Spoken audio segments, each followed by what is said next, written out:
Welcome, everyone. Today we're going to dive into three really strange events from the very edge of the digital age. And more importantly, we're going to look at what they might be telling us about the world we're living in right now. So, let's just jump right in. Our first clue is a pretty wild one, a broadcast that was literally silenced from space. All right, picture this. It's September 11th, 1997. You're listening to Art Bell's late-night radio show, Coast to Coast AM. Suddenly, a frantic call comes in on a special line, the Area 51 line. This was a direct line, no screening, no caller ID, just for insiders to spill the beans. Now, just look at how fast this all happened. We're talking 90 seconds, total. And this wasn't just a dropped call, you know? This guy was in a state of absolute terror. He was sobbing, he could barely get the words out, and right at the most critical moment, the entire satellite broadcast, not just his call, but the whole show, is cut off, just gone, instantly. So, what does it take to do something like that? Well, you have to pinpoint the exact satellite, get its specific frequency, and then just overwhelm it with a more powerful signal. We're talking about hitting a target that's 22,300 miles away. This doesn't happen by accident.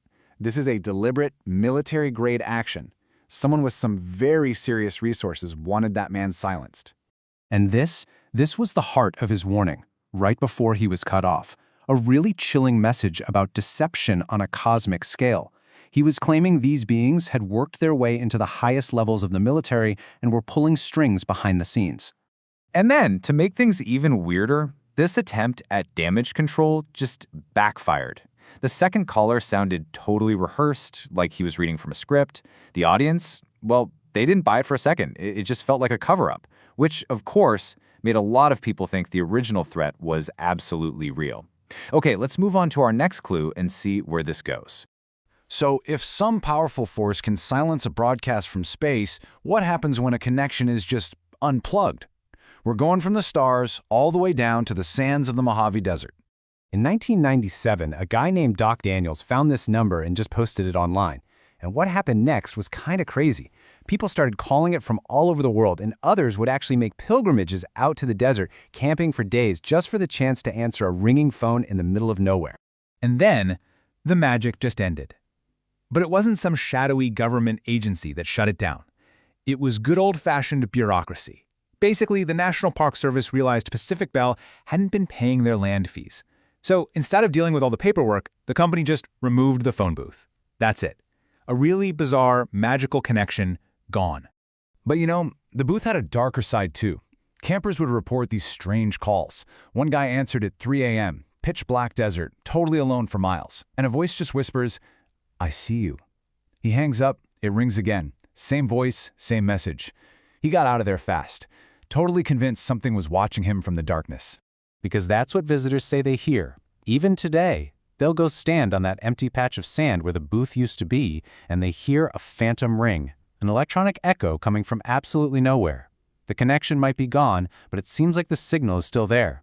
Which, funnily enough, brings us to our last piece of this puzzle. So, we've seen a signal get silenced and a connection get unplugged. Now let's look at what happens when an entire identity is just deleted. This is the story of a Dr. Jonathan Reed. So in 1996, Dr. Reed is out hiking when he sees this creature kill his dog, just turns it to powder instantly. In a panic, he hits the being with a branch. He thinks it's dead, so he takes it home, and in this moment of just pure terror and confusion, he stores it in his chest freezer. Reed also found this bracelet at the scene. He claimed that when he put it on, it created this telepathic link to the creature. But we're not talking about a conversation. He said it was just a flood of pure rage and pain. He could hear it screaming in his mind from inside his own freezer. It was this terrifying, invasive connection. And that quote really captures the horror of it, right? Bringing something so unexplainable into the most mundane part of your life. After Reed went public with his story, he claimed his home was raided, and his entire existence, all his records, his licenses, his birth certificate, was just erased. So what's the point of all this? Well, these aren't just spooky stories from the 90s. They're actually kind of allegories for the anxieties that we're all living with today in our super connected world. Think about that Art Bell call. A voice gets silenced by some unseen force. Sound familiar?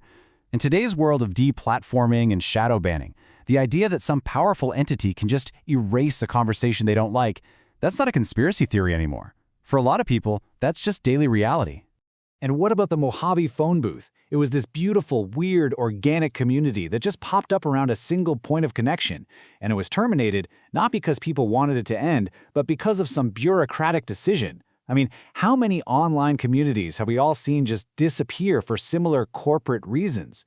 That phantom ring, it's like the ghost of that lost connection. See, today, our identities are data. Our entire lives are stored on servers. The idea of being digitally erased, of basically becoming a non-person because your data has been wiped, that's not science fiction anymore. It's a genuine modern-day fear. And as our trust in institutions and in the security of our own digital lives keeps getting weaker, that question becomes more and more important. These stories from the past, they aren't just echoes. They're warnings.